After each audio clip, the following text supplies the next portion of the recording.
Hey, what's up, guys? Welcome to the Texas Mortgage Boss Podcast. My name is James Jake, and today I am going to be joined by Realtor Loan Officer Extraordinaire Travis Spencer. And today we're going to talk about the 2022 housing market crash. Stay tuned.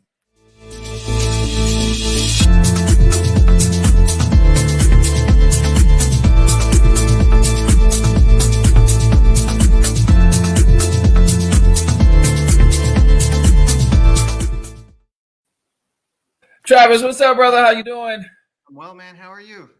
I'm good, man. I want to make sure your volume might be a little bit low. I think I need to. Maybe it's me. I'm not sure. But excited to get you on, man. We've been wanting to do this for a while. You are one of the best people that I know when it comes to educating, sharing information, breaking down what's going on in the market. So I'm really excited to talk about this 2022 market crash because I'm sure you're hearing about it. I hear about it. A lot of people have their opinions about what's going to happen in 2022. And I am excited to get you on here to kind of get your take on this as well. So we're going to share. I'm going to share a couple of things with the audience so they kind of know what because we do a lot of reading, a lot of research, right? So there's a lot going on specifically. Obviously, I think a lot of people know what's been happening with Zillow. We're going to address that. But one of the first things I kind of want to talk about is the investors, right? Because a lot of people in 2021, if you're a first-time buyer just getting into the market, they've been priced out of the market, right?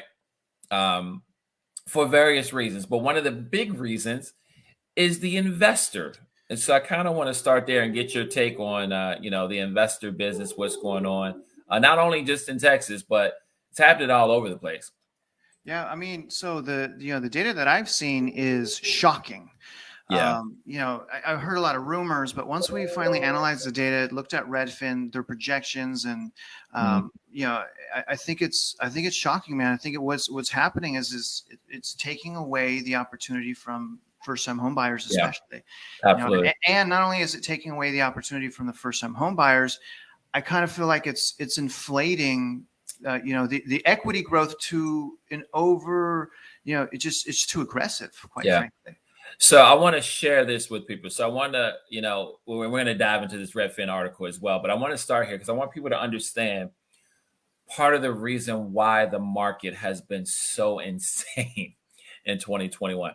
So when I say insane, I mean, if you're a home buyer, you've been in the market in 2021, there's been multiple offer situations all over the place. There's been bidding 20, 30, 40, 50, 60 over asking, right? This has been happening constantly throughout 2021. Now, we've seen a little bit of a slowdown at the end of this year, which is great, but this is part of the reason. So if you look at this, this is from Bloomberg, right?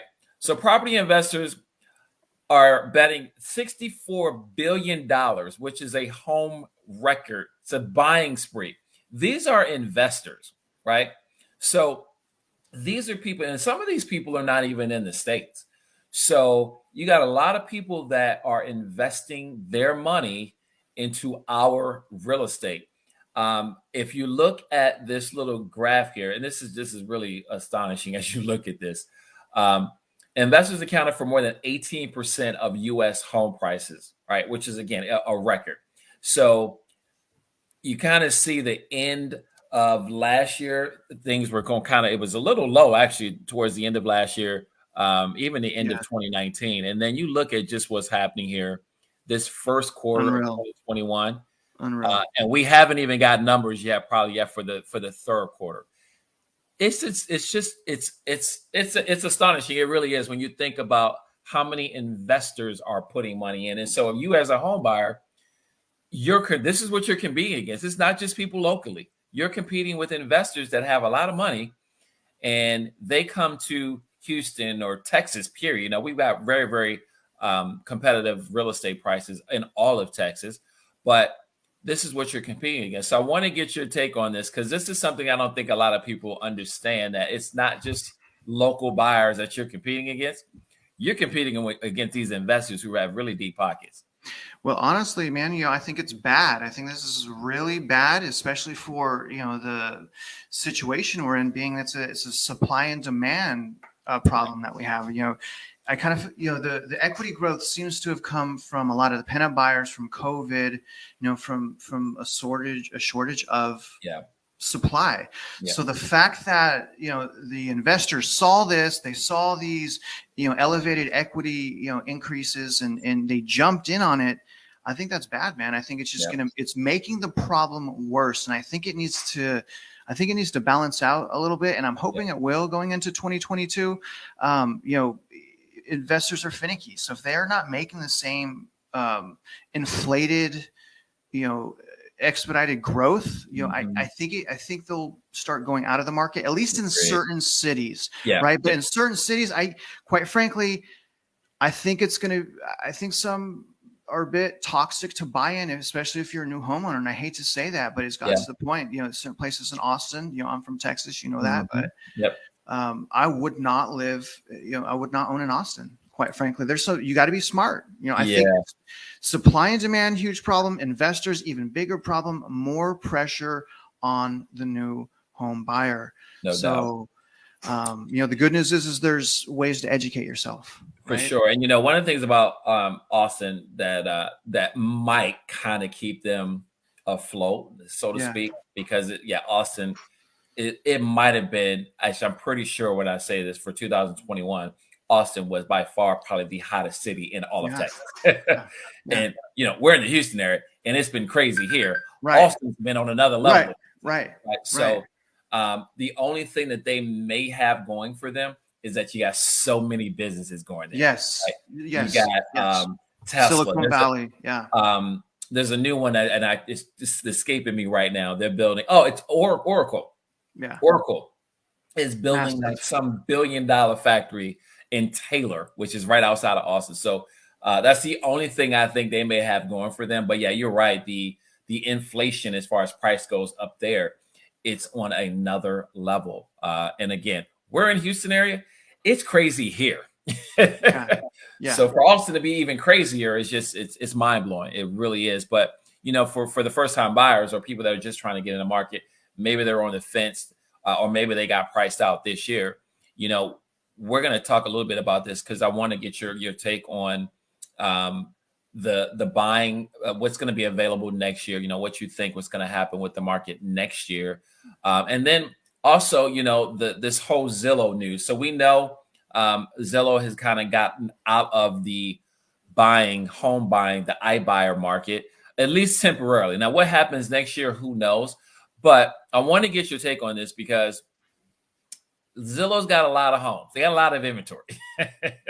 They got a lot of inventory. And it's caused them a little bit of trouble, right? So they got, in my opinion, they got a little greedy. They saw an opportunity and said, oh, we can get all these homes. Let's cut the realtor out of it. They did. They tried. They failed. They failed.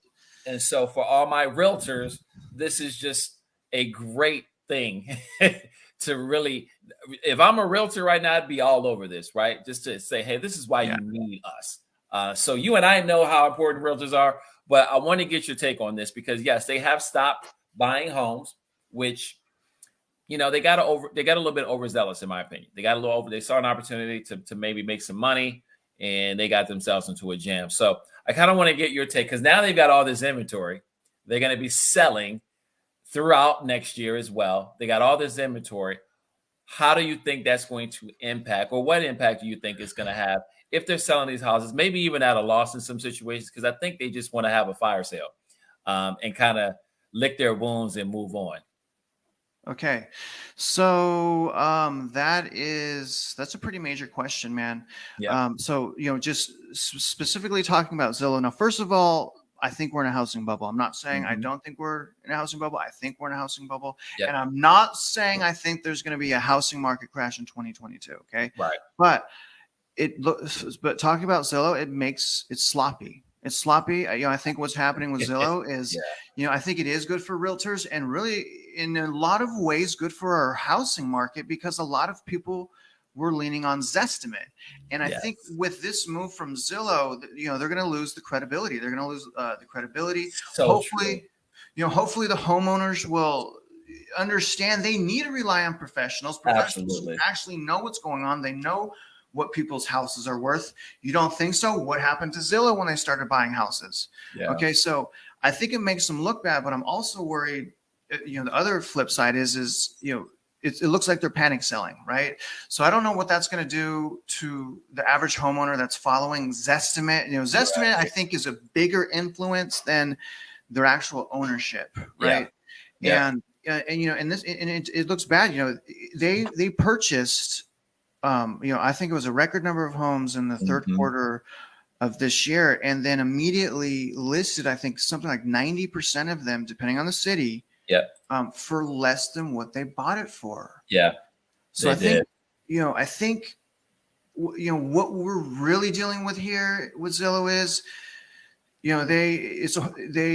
they went on our side of the street and they shouldn't have, and they know better. And they you would think they have a bunch of smart people all around them. Exactly. Right. Say, stop buying. It's Yes. at the peak. They started a business model during the peak of the housing market, and it was a very aggressive equity growth. So it's not going to work, and they go on to say in certain articles that in a lot of cases they aggressively bid. Yeah. So I think what they were doing was projecting what the house would be worth in X amount of time. Yeah. So but what's shocking to me though is the panic. It appears, the fact that they've listed all their homes at a loss. That's a little surprising. Yeah, I mean, I think they just finally got to a point where they realized, okay, we've obviously made a huge mistake. We just need to just start cutting ties with this. And again, they did not say they were stopping iBuying, period. They said they're stopping this year. So does that mean they get back into it in 2022? I don't know. I think if they do, they're going to be a whole lot smarter about the situation and not get super aggressive as they did in 2021. But it is kind of interesting. And again, a validation for all the real estate agents out there that, this Zestimate, and most realtors are not huge fans of Zestimates because it's just, there's so many factors that are not taken into account with this. But again, you need to sell your home. Call a realtor. Don't rely on what you're hearing from Zillow and this whole iBuying thing. I know there's still some iBuyers that are out there, and they are definitely looking at what happened with Zillow. Yeah. And some of them, they're probably excited about it. Like, good, it's one competitor out of the market. But again, they have not said they're going to stop doing it altogether. Right. So we'll have to see what happens next year with this. But, for the home buyers that are looking to get into the market in 2022, there's probably going to be quite a few opportunities with some of these Zillow properties if they just decide, hey, we need to move on and get out of this. But good point though with this estimate. It's so true because people rely on that. And one of the things I'm curious to see as well. So here's the other interesting thing that Zillow did. A lot of the properties that they purchased were in Sunbelt cities. We're in the exact cities you don't want to start in necessarily. I mean, if you can afford to do it, clearly they can't, because less than a month later, it's some fire sale, appearance. So I'm curious, to see how long these houses are going to sit there, because they've already purchased them inflated in cities that most people can't afford to live in.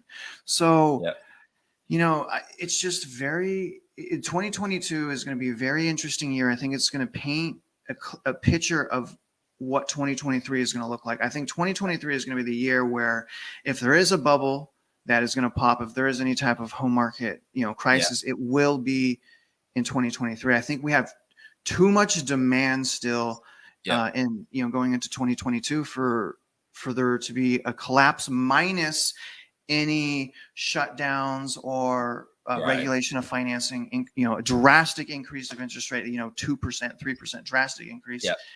I don't see that really probable myself. Well, that's a good segue, because that was the other part that I wanted to get into, because Redfin has come out and said, what their predictions are. And these are big entities, right? Whether you like them or not, the reality is people go to Zillow, they use that information, they rely on it, and Redfin is no different. People say same thing. So for you and I being in this business, listen, we got to know what's going on, because this is what people are looking at. And so we have to be able to explain it, dissect it, and then come back and say, okay, this is what we think. This is our opinion about this. We agree or not agree. But this is interesting because Redfin is predicting a more balanced market in 2022. I've been saying this for a few months that, okay, the craziness that we've seen the first 6-7 months of 2021 can't continue, right? It's going to slow down at some point, and then we'll start to level off. So Redfin's predicting a more balanced housing market in 2022, largely because they believe that interest rates are going to increase, right? So interest rates, their projection is 3.6, which is going to bring prices down to earth in their words. That's meaning we're going to see a more normalized market for 2022. And as you know, obviously, if interest rates are going to go up, your buying power as a buyer is going to go down. So I want to get your take on this, because this is what I've been saying for the last 3 months or so. Probably like, this is not gonna stay this way. It's gonna level off at some point. So I want to get your take on that about rates for next year in 2022. Obviously, we don't have a crystal ball, but you've been doing this a long time. So I don't think the rate increase is going to affect the investors from a cash outflow output, because a lot of these investors have cash anyways. Absolutely. Right. So, but I do think, however, and this is the important thing, I do think it's going to affect the housing market as a whole. Right. So, I don't want to say it would be a good thing for interest rates to go up for an average homeowner. Yeah. But, an offset of the interest rates going up, I think it's going to push more investors out of the market. Yep. If they're only getting a small, moderate equity increase per year. So if it goes down to 3% and not these drastic equity, how much has equity average gone up here? 30%, 40%. So yeah, I mean, in certain areas, right? Just it's unbelievable. So if that stops and it's a 3%, 4%, to be honest, I think that needs to happen. I think it may be a little painful, but I believe, though, someone's willing to pay a little more for something that they want instead of paying a lot for something they don't want. Yeah.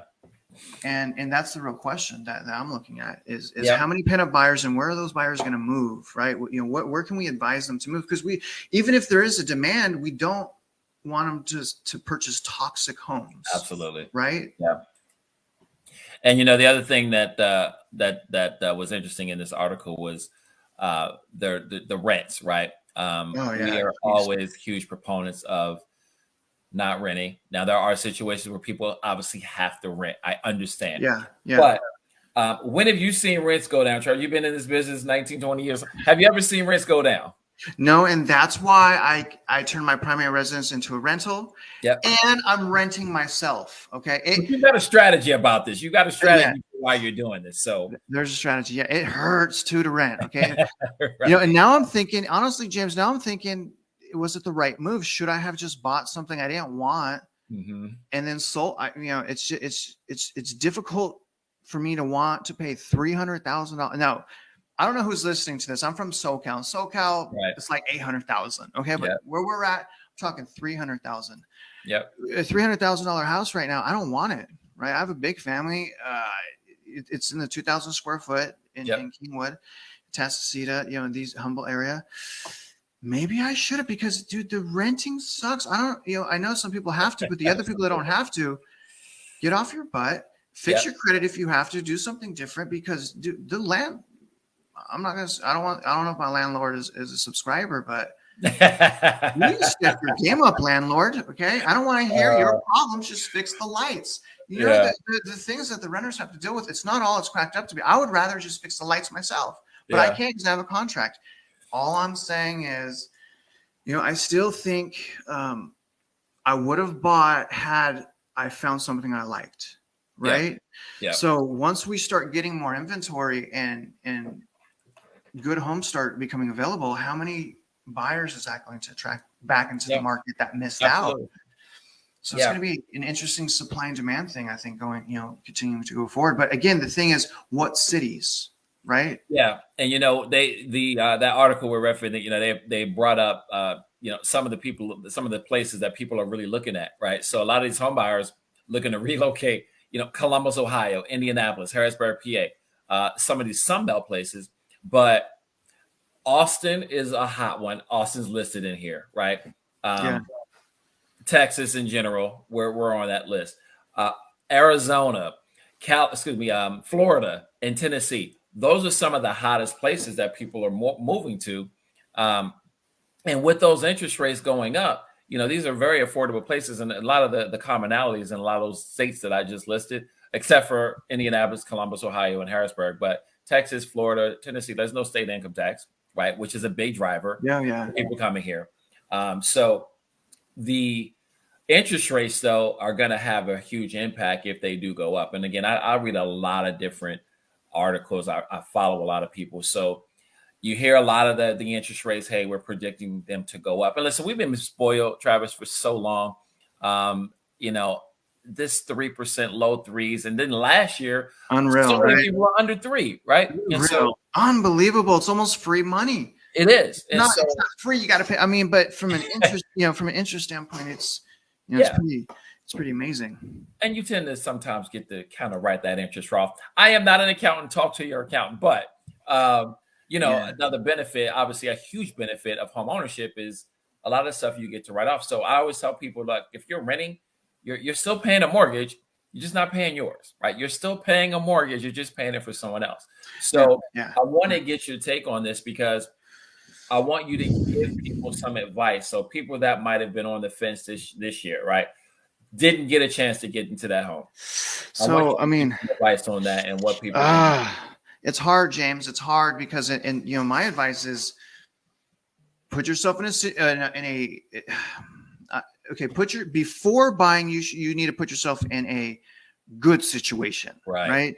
Yeah. You shouldn't buy a house and go broke. You shouldn't buy a house and have fair credit. Yep. If you can afford to, you should purchase a house when your credit is, when your credit is good, when you're established. So it's a difficult question. Okay. So for the people that have established credit, if you can wait, I don't know, man. I mean, it's just so hard because the thing is, if you do have established credit, I would say go ahead and buy. And I would say the worst case scenario is maybe you hold your home for 5 years, and this is my opinion, for 5 years before you start seeing equity growth. But like you pointed out, the problem with renting is like what I'm doing right now. Yep. I'm paying someone else's mortgage and insurance and taxes and giving them profit. I'm paying more than their mortgage. It's cheaper to own. You guys, it's cheaper to own. And then you throw in the tax standpoints, and you get to claim depreciation. Yep. So there's so many reasons to own. I think people should own, but what I'm saying is you need to be smart about it. If your credit is established, if you can get in at low rates, you need to consider it. If you can afford to move to a city that's not overinflated, Houston, as opposed to Austin, is more stable. Yeah. I understand there's like a Silicon Valley type thing going on in Austin. I understand there's a lot of people moving there, but if you can choose the two and it's not job related, and you don't care about the humidity, because holy smokes, the humidity out here in Houston, I was not prepared for that. Right? Holy moly. But you should buy, man, because it's how you retire, right? It's your nest egg. The real estate is such a great investment. So going into 2022, my strongest advice is to establish yourself and to definitely educate yourself. Those are the first two things. Yep. Educate, establish, and in no particular order. And then from there, you create an additional plan to recon, to gather information. That's when you reach out to a loan officer, see what your buying power is. That's when you reach out to a realtor to see how you negotiate in this market. But first you need to take care of yourself, because you don't want to be at the mercy of this market. And you're, regardless of what happened with Zillow, Redfin didn't mess up like that. Yep. Okay. Zillow messed up. Okay. We know that, but Zillow, to be honest, it's a small player. They own 7,000 houses. Yeah. That's it. there are so many other investors. iBuying programs are not going away. And it's No. my opinion that investors, big Wall Street companies, these people, they're going to continue to own more, not less. Okay, so it's more important now than ever not to get comfortable when buying a house. That's what I'm saying. Don't feel, and also don't feel necessarily entitled, right? Because there's a negotiation. You have to understand the market. If you can buy your dream home for $5,000 more, and it's a difference of $20 in your payment, it might be worth it. Yeah. That's all I'm saying. So but in order to get that information, again, you got to work with the right professionals, work with great people. But if you're not established, I don't know if it's time to buy. I don't know. Maybe it is, maybe it's not. It's scary. Okay. But I definitely think no matter who you are, I'm not moving to Austin. Okay. I'm not saying you shouldn't or your subscribers shouldn't. I'm a realtor. If I have a client, if I have a client from California saying, Travis, where should I move? My first question, do you mind humidity? They'll say, no, yes, I mind humidity. And then my second question, how much? Right? Because if you don't mind it too much, you come to Houston, okay? Because if there is, a housing market crash, Austin's going to get hurt most, and they're going to get hit first, and it appears, and I'm it just comparatively, I hope none of that happens. As long as there's a steady equity growth in 2022 and it starts to balance out, I think we'll be okay. But if there's not enough supply, going into 2022, I think it's going to be a real problem. And really what I'm also seeing is I'm seeing the home builders take advantage of that. And I know inflation, I know wood and brick is more money. But $60,000 more, 15% over. It's crazy. I mean, geez, it's brutal. So what if those new home builders can't sell those homes, right? Will they go bankrupt? It's like, again, I just go back. As long as the equity growth is under control, I think at this point, I think we continue to buy, especially if we can get good terms, a good deal, and find something that we like. From the builder's perspective, a lot of these builders are kind of in a good position right now because right now we're still short overall right now.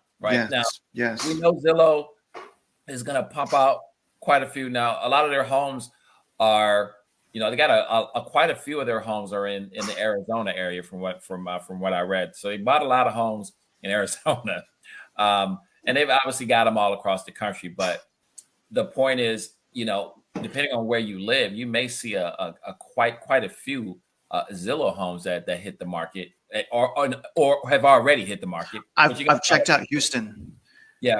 I've looked at Houston. They have so I was a bit surprised. So I went to Zillow.com, right? And they got a map or something. I went to Houston, and what are the first houses that come up on the list to the right? The ones that they own. They have, of course. Yeah, obviously, because they want to sell those first. Right. Like me first. Yeah, of course. So I went there to see, and it's actually pretty shocking. Zillow owns multiple houses in Houston. So as I was going down the list, I was seeing how much they reduced the price for. Yeah. And there was several. It was a reduction of 10,000, 15,000, 10,000. Straight down the list, all happening in November.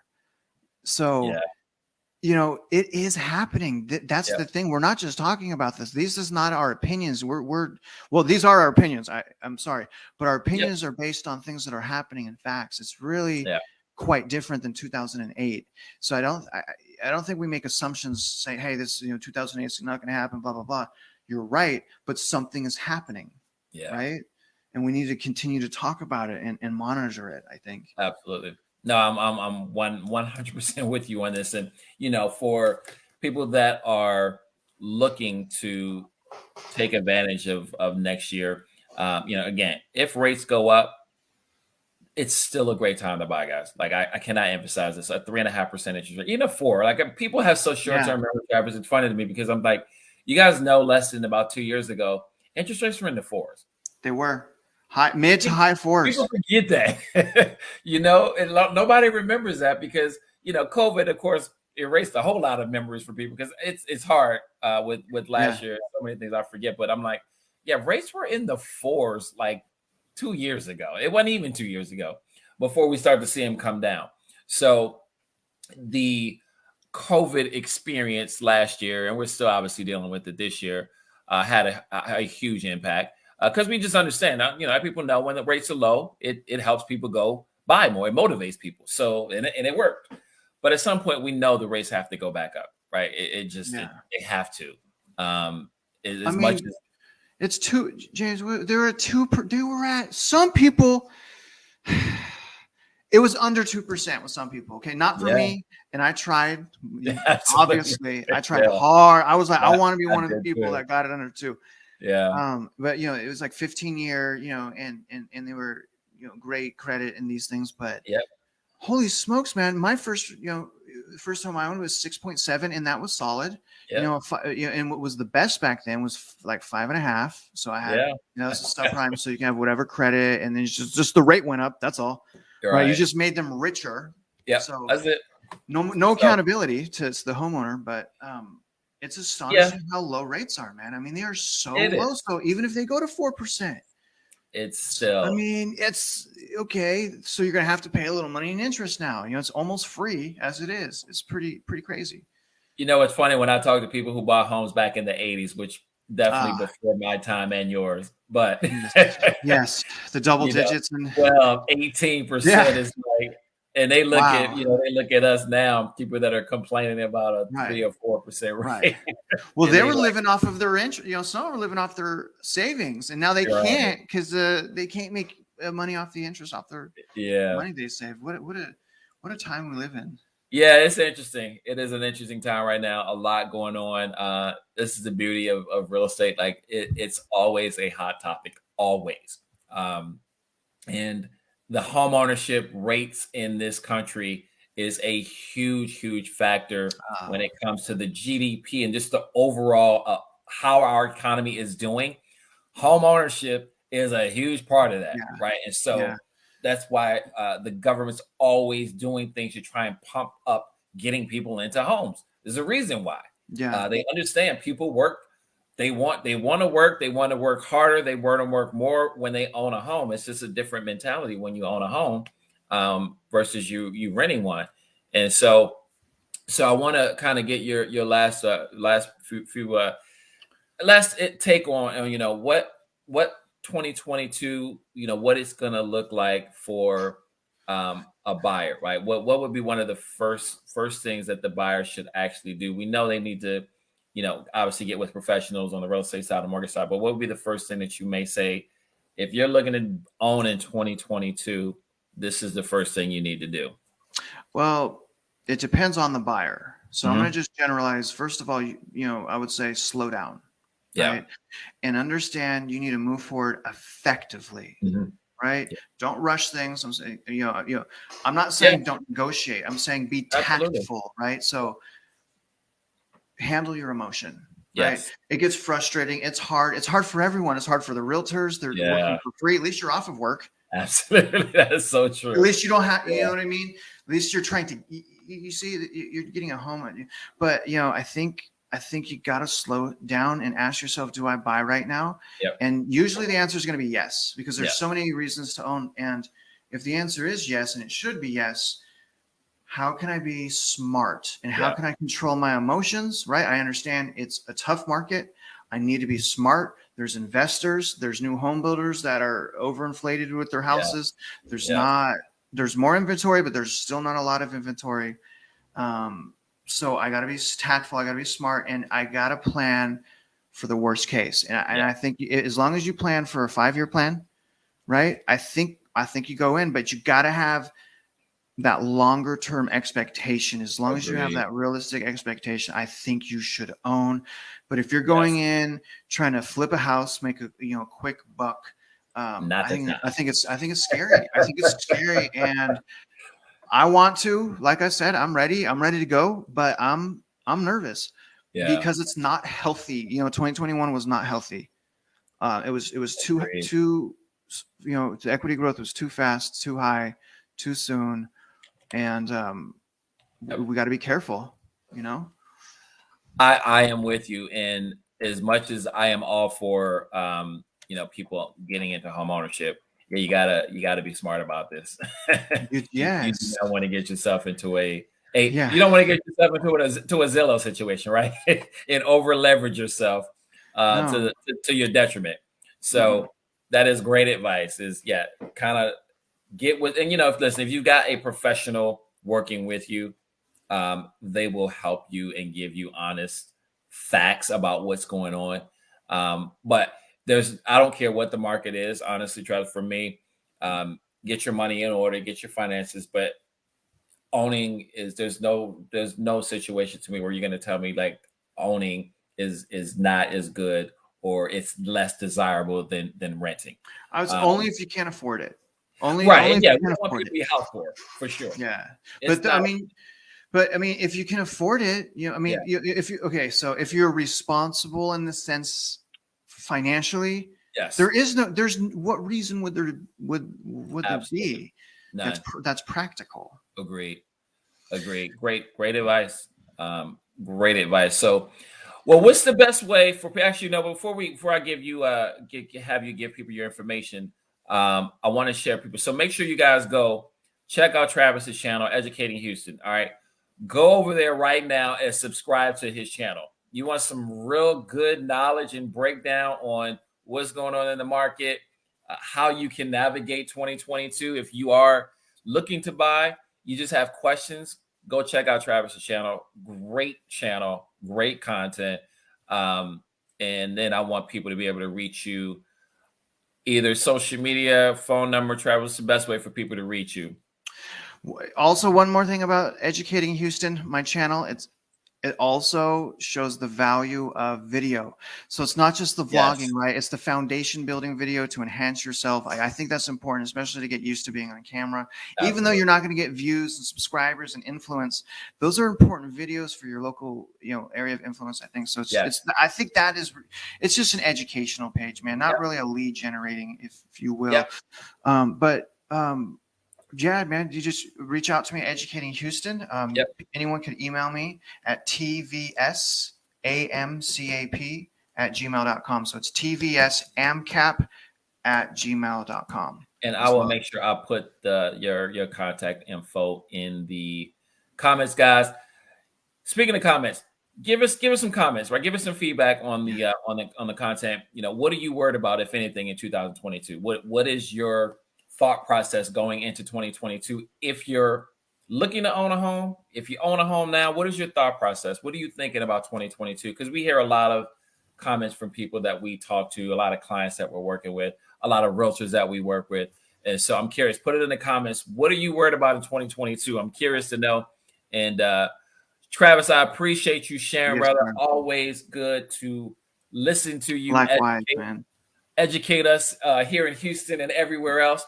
But appreciate you guys watching. Please make sure you also go share, like, and subscribe, all right, to my channel over there, mortgagebosstv.com, mortgagebosstv.com. Please go over there, like and share, subscribe as well. Thank you guys for watching. Travis, I appreciate you.